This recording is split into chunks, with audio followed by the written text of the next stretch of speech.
You're listening to the Hour of the Time. I'm your host, William Cooper. Ladies and gentlemen, I'm proud to have as my special guest today William Morgan, who is one of the members of the Citizens Agency for Joint Intelligence and has been for some time. Now, that's all that we can tell you about his identity. You will hear from him his own story, what he's been doing, how he's been doing it, what kind of information he has collected for our organization, for the citizens of this country and of the world. And we're going to talk about, well, I guess you just have to call it undercover operation. This man has been undercover for the Citizens Agency for Joint Intelligence, and I remember several episodes of the show before, sometime during the series that we call the Mystery Schools, which we've done, I believe, 19 hours of broadcasting covering that subject. I told you that we had infiltrated the lodge, the Mystery Schools, Mystery Babylon. In fact, we have not only infiltrated it once, but many times in this country and in lodges around the world. So the information that we're giving you on the Mystery Schools is not conjecture. It does not come from a bunch of people sitting around making up information. It comes from the books printed by the Mystery Schools themselves. It comes from our members who are actually in the lodge, and we double check everything that they bring to us. Please welcome to the Hour of the Time, William Morgan. Thank you, Bill. You can call me Will, and I really appreciate that gracious and honorable introduction. Well, we're certainly appreciative of everything that you've done. Tell us, Will, how long have you been associated with the Mystery School? For over 2 years now. I became a Mason in June of 1991. And what happened? I mean, how did you ever even know about Freemasonry? At first, before I was exposed to your information, I was under the impression, as most people are, that they were a philanthropic organization dealing mostly with charity or possibly even in some way associated with unions. And as most CAGI members have come to know, that is entirely not the case. Did you have friends who were Freemasons?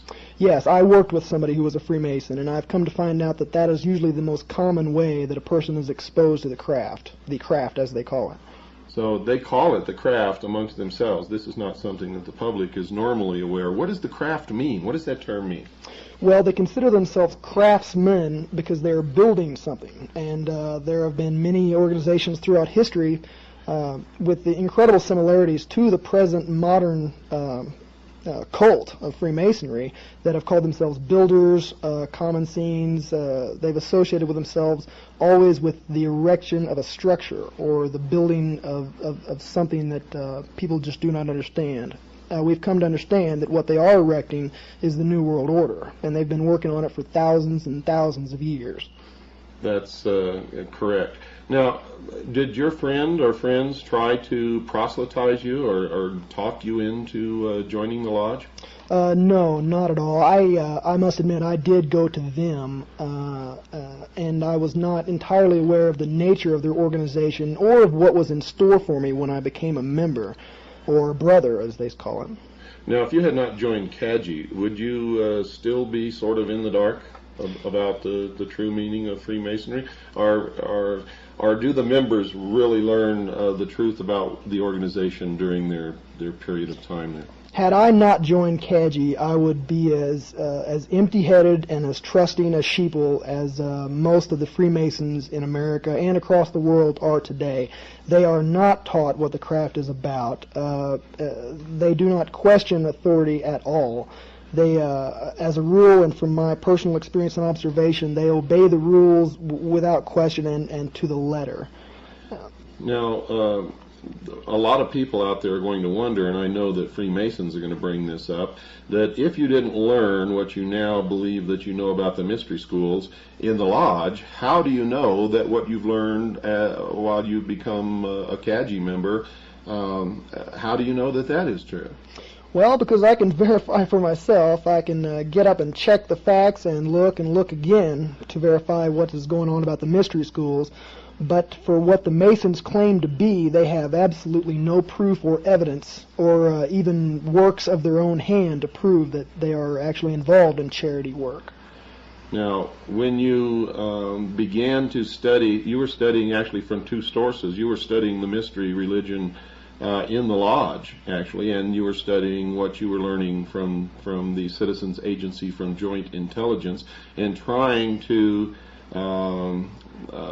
rectify the two or bring the two together and make it fit. When did you finally decide that what you were learning in the lodge was really a deception? The absolute clincher for me, what absolutely decided for me beyond a shadow of a doubt, and yes, I had my suspicions since I had very first become a member.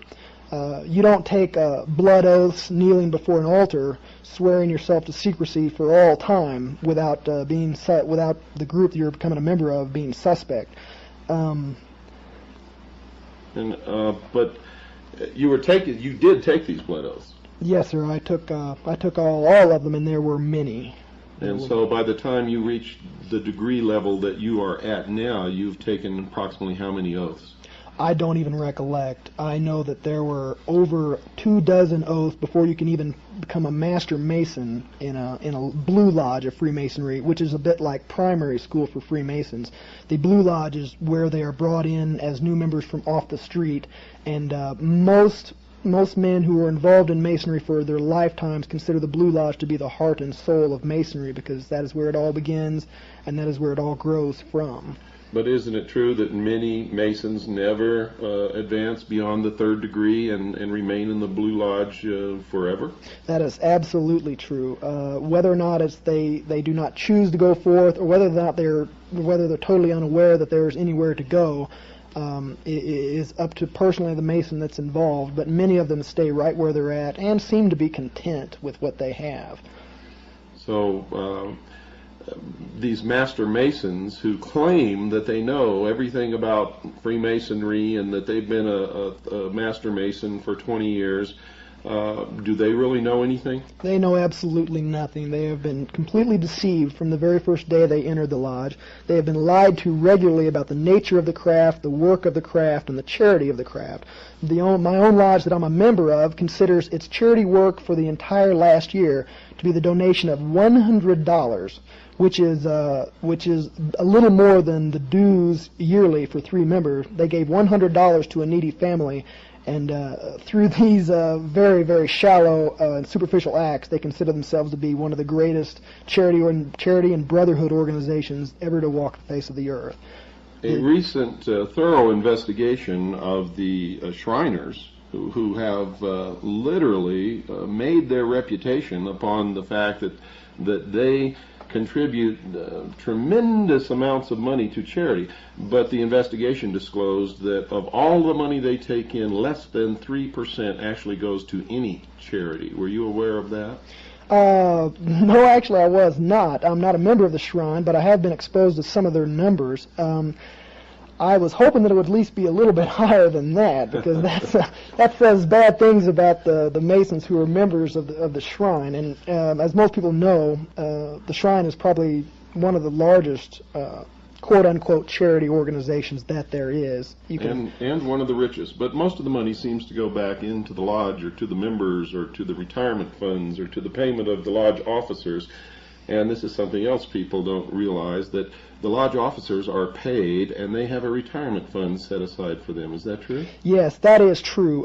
Now, this doesn't apply directly to all officers of the lodge. I myself am an officer of the lodge that I was indoctrinated into, duly elected member. They operate in that kind of manner with elected officials that serve 1-year terms. But there is an exception to this rule, and that is the secretary and the treasurer. And the secretary keeps the books, and the treasurer keeps the money, and that points a very big finger as to where the true power in every lodge lies, because these two gentlemen who held these offices usually hold them for years and years and years. And they're not elected, and they're not accountable. Is that correct? They are totally unaccountable. The treasurer will give a one budget report at a certain time during the year, and I listened to this report not 2 months ago. And if an accountant in the business world attempted to give such a superfluous report to his boss, he would be fired on the spot. Now, just so our listening audience realizes that you're not just some yahoo who walked in off the street and went through the first degree and are now on a radio program trying to tell them you know something about Freemasonry, what is the level of your status or your degree, or how high have you progressed through the initiatory levels? It's not exactly something that any thinking individual would like to brag about, but I have shot like a rocket up the ranks of Freemasonry. Much like in America, excuse me, today, the Masons like to keep their members busy, busy, busy. They don't want to give them time to think about what they're doing, and they don't want to give them time to think about where they're going. They do this by ritual. All of Masonry is tied up in ritual, and you must memorize this ritual, and it is very, very extensive. Each office has its own whole slew of ritual to remember. But I worked hard. I've got a good memory. I rose through the ranks, and I'm now a 32nd degree Mason of the Scottish Rite of Freemasonry, Southern Jurisdiction, United States of America. And this is the same branch of Freemasonry that Albert Pike belonged to, that created the Ku Klux Klan, the B'nai B'rith, and the branch off the B'nai B'rith called the ADL, or Anti-Defamation League. Is that correct? Absolutely true. Albert Pike is considered to be a demigod among Freemasons, and actually a source of light all of his own. He took the Scottish Rite of Freemasonry, which did exist for some time before him. He took it after the Civil War and turned it into what it is today. He incorporated much of the pagan symbology into the degrees that are still used and practiced today. His name is revered. I've seen a bigger than life-size bust of complete bronze of Albert Pike that was created for $25,000. Some of that money was mine, by the way. They treat him next to godhood in the Scottish Rite of Freemasonry. Were you aware that Albert Pike was in constant communication and in concert with Giuseppe Mazzini in creating, not only creating, but Albert Pike at one time was the sovereign grand commander of all Freemasonry in the world, and operated in concert with Giuseppe Mazzini in control of what we now know is the world body known as the Illuminati? The name Mazzini is familiar to me, and I have come across its connection to the Illuminati in my research, but no, I was not personally aware, and this comes as no surprise, because with the exception of my own personal research, most of my information comes from the archives of the lodges I have participated and visited, or from Freemasons themselves, and all information is questionable at best. Never once, with the exception of one word, have I heard any reference to the Illuminati, and yet my own research points exactly in their direction for the true source of the Masons' power and the reason for their concealment. But no, I did not know about Mazzini. Do the members of the lodge consider themselves to be illumined? All of them do. Without even knowing the definition of the term, the true definition of the term, they consider themselves illuminated. They go around, they have that secret little smile, and they generally talk, no, not generally, they always talk down about most of the other people in the world, and I've even heard grown men refer to fellow Americans, brothers, as profane, simply because they had not advanced through the ritual of Freemasonry. I remember a friend of mine who was a young man who was not a member of the lodge, but his father was, and he had a friend who belonged to another family who was not a member of the lodge, but owned a small business in town. And his small business was being destroyed by the members of the lodge simply because he was not a Freemason, and the business was going to members or lodge brothers. And he asked his father why his friend's family was literally being destroyed by his father and others who professed to be members of a fraternal organization existing for the benefit of the community. And his father told him, and I'll never forget this because it literally crushed my friend. His father told him this, quote, "If you are not one of us, you are nothing," unquote. Is this generally true? Is this the way Freemasons generally think about people who do not belong to their organization? I have personally seen Masonry interfere with family ties before, and yes, this is just how they look at the world. They consider the world to be profane, unilluminated, and this just goes hand in hand with the general attitude that is conveyed by all Masons, that they are on their road to their own form of godhood, and this manifests itself in severe racism. For all the people out there that may not be too familiar with Masons or Masonry, and this especially goes for members of minority groups who have often and usually continue to be excluded from Masonry, and especially for women, I'm here to tell you that you are not welcome in the lodge. You never will be, and you never have been welcome to the lodge. This especially goes for blacks, in spite of the Prince Hall Masonry, which is the biggest joke and the biggest scam and the biggest insult to any single race I've ever seen, and especially for women. They do not want you, and they consider you totally ineligible and unable to understand what they do. You told me something the other night that I found just incredible. You said that you could go to any Prince Hall Lodge in any black community and the doors would be open to you and you'd be welcome, but if one of those members or brothers of the lodge or the Prince Hall Lodge came to your lodge and tried to come in and participate in the ceremonies or whatever you call them, what would happen? It wouldn't happen. It just simply wouldn't happen. I, as a Caucasian Freemasonry, can visit any Prince Hall Lodge in the country and, as far as I know, in the world. I can also visit any lodge, period, across the world. I've been told through my initiation that I am welcome in any lodge, but this just does not apply to blacks, no matter that. Even if the ritual that they go through, and I do not know this for certain, but I know it's similar, but even if the ritual were exact, even if the same form of quote-unquote illumination that they underwent was exact, they could not ever, and I sit in a lodge with Caucasian Freemasons. I've never seen a black Freemason sit in a lodge among Caucasians, and I don't think I will. Equal opportunity and affirmative action laws are just completely ignored and considered frivolous and a joke by all Freemasons. So the New World Order that they're bringing into being is going to be racist? Entirely. It has an Aryan background, and that is where it comes from. And that's been borne out by our research. Why then would the black community form their own lodges and support the bringing about of a New World Order that is going to relegate them back into slavery? And I might add, along with the rest of us who don't belong to this religion, and it is a religion, why would they participate in something like that? Well, as you've told me yourself, and most people will understand this, the world loves a mystery, and you can control the masses by dangling a secret like a carrot in front of their nose and promising them the answer to that secret if they just merely do what you say and work for you. This, together with man's own entirely fallible human nature and the selfishness of man and the ego of man, they want to be something. They want to be better than the people around them that they see. And since they have been told straight out that they can never advance to the ranks of Caucasian Freemasons, they have settled for just being better than their own people and excluding other blacks from joining their own lodge. So one of the holes that Freemasonry has over people is that ordinary people, whether they be black, white, Oriental, Hispanic, doesn't matter, they want to be part of the elect. Is that true? Exactly. They want to join the elite. They'd like to look down on their fellow man. Okay. But now, if nobody coerced you, nobody proselytized you, how did you get into the lodge? I went to the door and I knocked on it.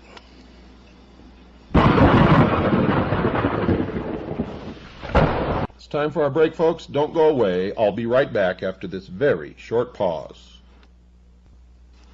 Hello, folks. This is William Cooper once again for Swiss America Trading, our sponsor. You know, if it wasn't for Swiss America Trading, you wouldn't be listening to this program right now. In fact, nobody would. We wouldn't be on the air.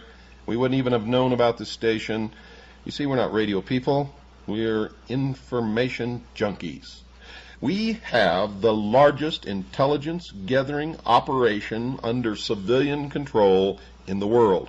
We don't tell anybody what to do. We don't hold any meetings. We don't march around with guns. We don't care if anybody has guns or not. We just collect information and disseminate it to people, put the puzzle together to try to wake up the sheeple of the world so that we can save the Constitution of the United States, the Bill of Rights, and freedom for all peoples all over the world. That is our function. The people of Swiss America Trading are just like us. They care about this country. They care about freedom. They want to survive what's coming. Now, if we all wake up, nothing bad ever has to happen to anybody. But look around, folks. What do you see out there? I'll tell you what I see. I see a great herd of sheeple marching to the slaughter. And on the way there, they always get sheared, don't they? Well, you know, if you'd called Swiss America Trading in order to find a way to protect your assets against what's coming, that will mostly be brought about by the abdication, ignorance, irresponsibility, and stupidity of this great herd of sheeple, if you had called Swiss America Trading when they first began to sponsor us, and it wasn't very long ago, folks, believe me. In fact, just in the last 3 weeks, whoever has made an investment in gold through Swiss America Trading has already realized an 11% profit in 3 weeks. The people who made some other investments with Swiss American Trading have realized a 30% profit since they began sponsoring this program. What's happening in the world today confirms my predictions that I have given you.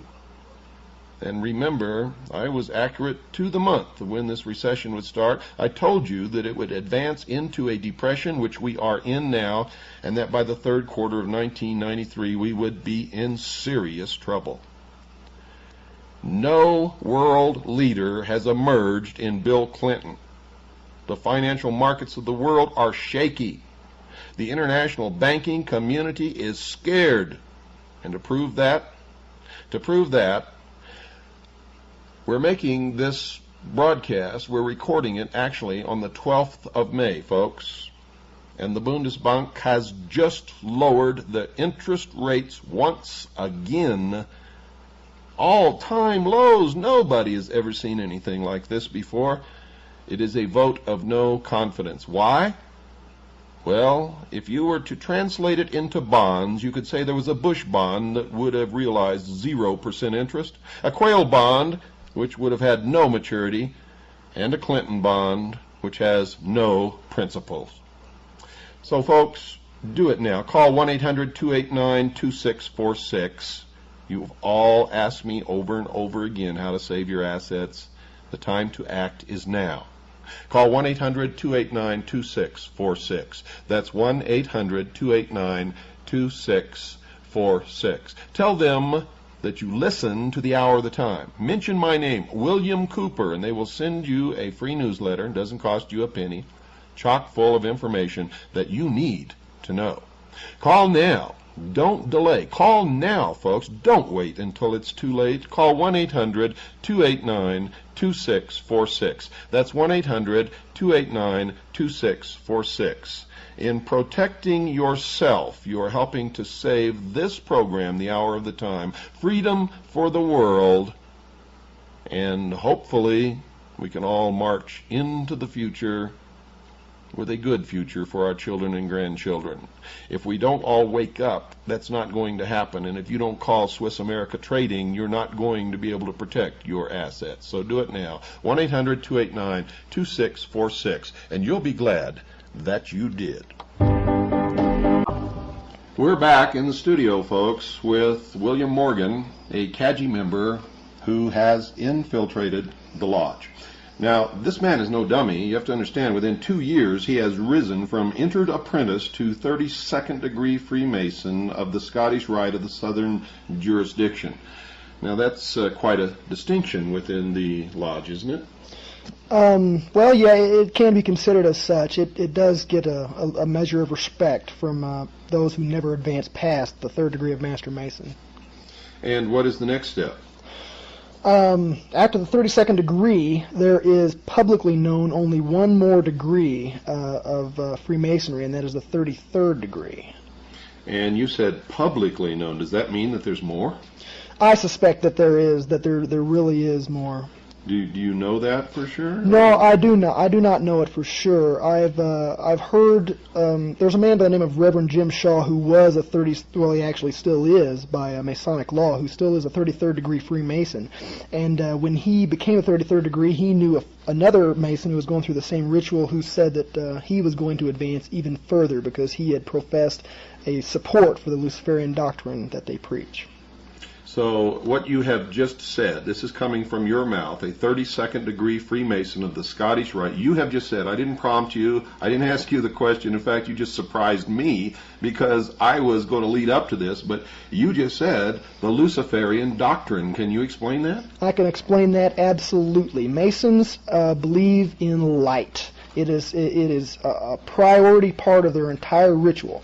Now, light to a Mason symbolizes knowledge and also intellect. And if you've paid attention to the Mystery School broadcast, you know who the patron god of intellect is. It is Lucifer, and in fact his very name means the farrier or the bearer of light. Luce is Latin for light and fair for farrier. This is the true God of Freemasonry, and this is also, to my great shame, the God that I knelt at the altar before and swore my blood oaths to. But when you did this, were you aware that you were swearing your blood oaths to Lucifer and not to the God of the Christian Bible? Absolutely not. Everything about Masonry says and publicly says that their God is the same God as any God, the God of Hindus, the God of Arab, the God of Christians. But it's just not so. It's a lie and it's a scam, and all you have to do is study paganism, nature worship, and the mystery religions of Babylon to see who that real God is. So you have done this study on your own, and you've checked out the publications and the doctrines and the symbology within your own lodge, and you've arrived at the conclusion that the God of Freemasonry is who? The God of Freemasonry is Lucifer, who is actually Satan, cast from heaven for one specific reason, and that is because he, like many other Masons, sought to attain godhood in his own time. And isn't that really the goal of Freemasonry, is by their works they will become God? Exactly. It is a matter of works. Salvation has nothing to do with it. There is no repentance of sin, and in their minds mankind was never separated from God, but is able to be an equal to or superior to God. Now, mind you, folks, I sincerely believe in the Constitution of the United States of America. This is not a religious program, irregardless of what you may think you are hearing. And I'm not making judgment on any of this whatsoever. I believe that anyone has the right, under our Constitution, to worship at any altar that they wish to worship at. I do not agree with this Luciferian doctrine. I do not worship at that altar. The only thing that bothers me in the performance of their religion is that they are attempting to control and manipulate the rest of us into a one-world totalitarian socialist government with a one-world religion that we will all have to bow down to, with Lucifer or Satan as the head of that religion, actually incarnated in a human body. They intend to install Lucifer upon the throne of the world. Have you found any credence for this? I found great credence for this, and the best place to go to confirm this is just pick up the book Morals and Dogma by Albert Pike. He himself will state, number one, that Masonry is a religion, and number two, that Lucifer is involved. That is all I needed to confirm my suspicions, and it should be all that is needed to confirm the suspicions of all the other Masons that are out there wandering in darkness, thinking that they are living in illumination. So most Freemasons, do they really believe that Freemasonry is a Christian organization? No, they really don't. They may themselves be Christians, and most in America are. but it is a strict rule and law of the lodge written into their own constitutions that no discussions or debates concerning religion or politics ever be brought into the lodge. They do not want your Christianity broadcast. They do not want it mentioned at all. In fact, I have a personal friend of mine who is a police officer in the lodge of which I'm a member, and when he was asked in whom he put his trust, he said the Lord Jesus Christ. And from that day forward, even though he's a law enforcement officer and vitally important to the New World Order, he has been ostracized, and he has been left out of many of the activities that got me to where I am in the craft today. And I do not think that he will be even allowed to progress any farther because of that. In fact, I think you told me the other night that that was the first time that you had ever heard the name of Jesus Christ mentioned in that lodge ever. And is that true? Absolutely. Or any other lodge, or any Masonic publication, or any writing, or even any words out of another Freemason's mouth. It is just not part of their vocabulary. In fact, I have very firm beliefs that the name itself brings actual pain to their ears. Now, we know that the lodge will welcome anyone who attends any church, synagogue, temple, cathedral. It belongs to any religion whatsoever, but we know that Freemasonry is a religion because we've studied it, and we have people like you who are a Freemason at a very high degree and have confirmed it, and their own writing confirms it. Albert Pike has stated it in writing in his book Morals and Dogma, and in others of his writings, I might add, and Manly P. Hall has confirmed that. So if Freemasonry is a religion, yet they accept members, people who go to other churches in the community, and many different religions that have doctrines that don't agree at all. How can they rectify that? I mean, how can you explain this? How can this be?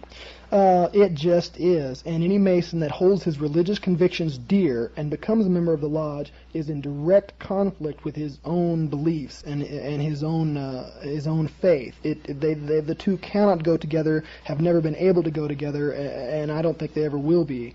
And I'd like to ask I'd just like to tell all of my brothers in the lodges out there, how can you possibly believe that Freemasonry is not a religion? You meet in a Masonic temple, you knelt at a Masonic altar with the Holy Bible, or in other countries a different holy book, the Quran or many other texts. You knelt there and swore your blood oaths in the name of a deity, and quiet respect is demanded in any and all lodges all over the world, just like in any temple.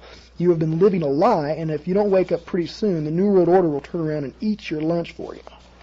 Isn't it a fact that they believe they're going to be an integral part of this New World Order, however most of them really will not be? This is the great joke. This is the punchline to the whole affair. They believe and see themselves as the priest and the priesthood of the New World Order.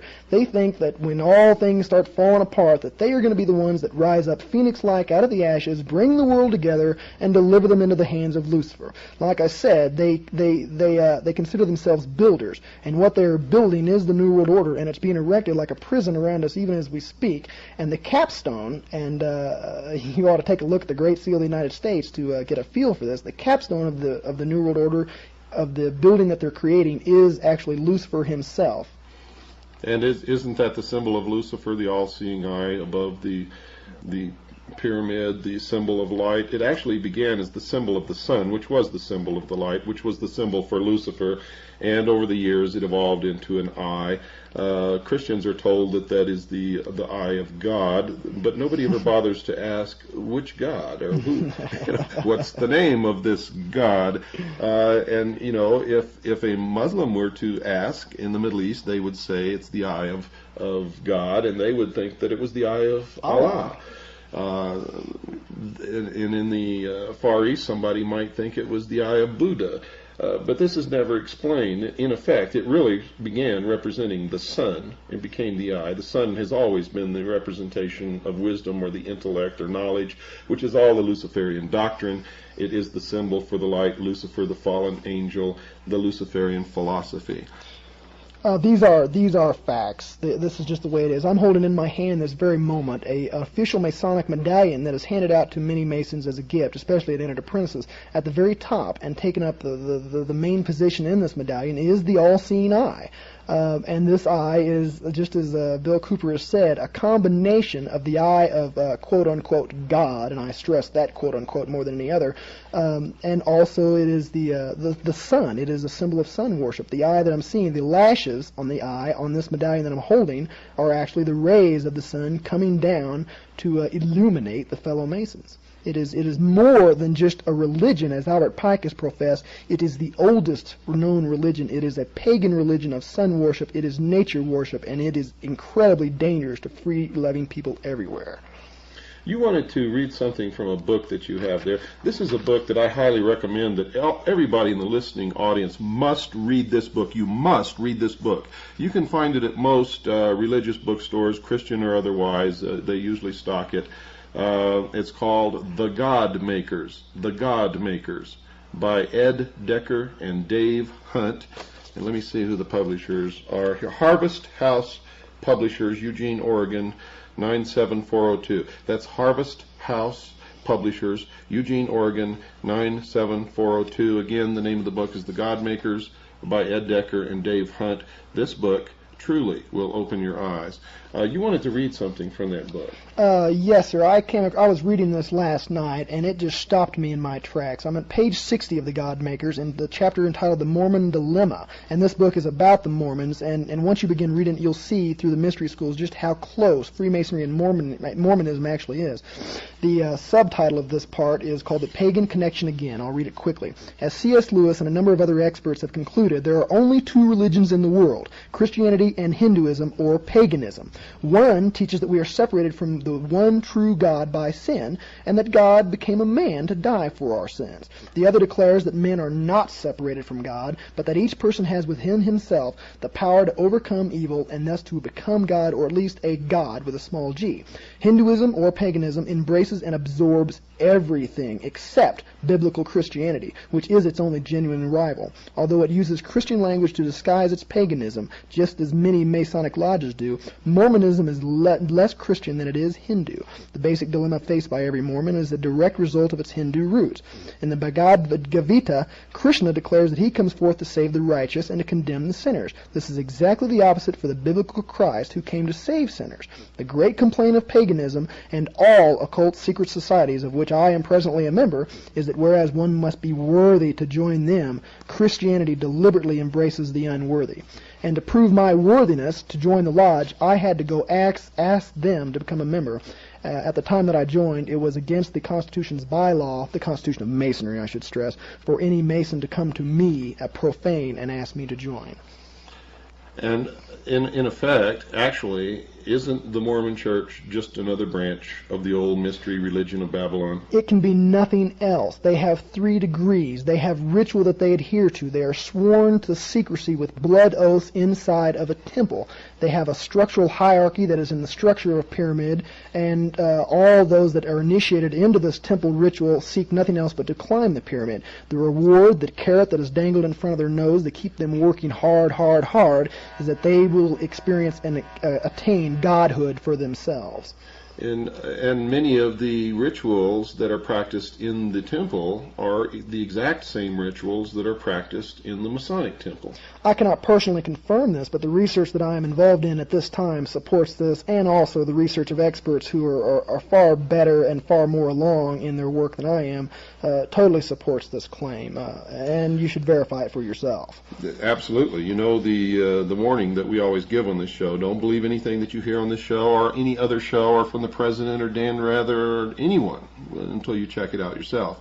One thing that I also want to make clear, that we have nothing against anyone. We have nothing against people who want to worship in the Mormon religion or the Catholic religion or go to a temple and worship Buddha. We believe in the Constitution, but we also believe that everyone should know what they're getting into. We also believe that if these people are involved in subverting the freedoms of others and bringing about a one-world totalitarian socialist government, which we have confirmed that they are, then it is our business and our duty to stop them. Bingo, Bill, and you've hit upon something that is a catch-22 for all Masons. Part of the blood oath says that you can never, and you must swear this on penalty of very painful and bloody death, that you will never, ever release any of the secrets of Masonry to a member of the profane, to somebody out there in the big world. But when you become a Mason, and as I did, I always ask questions wherever I go. I asked some hard questions, and I got nothing. There were no answers forthcoming. They looked me straight in the eye, and they said, I can't tell you. How do you rectify what you're doing on this show with the oaths that you took saying that you can't do this? Well, we've discussed this, and I have had some personal dilemmas that I've had to face, but I genuinely believe that when they do not tell me the whole truth about what I'm getting into, in fact, when they deliberately mislead me and deceive me about what I'm getting into, that must totally invalidate the contract or the oath of which I've sworn.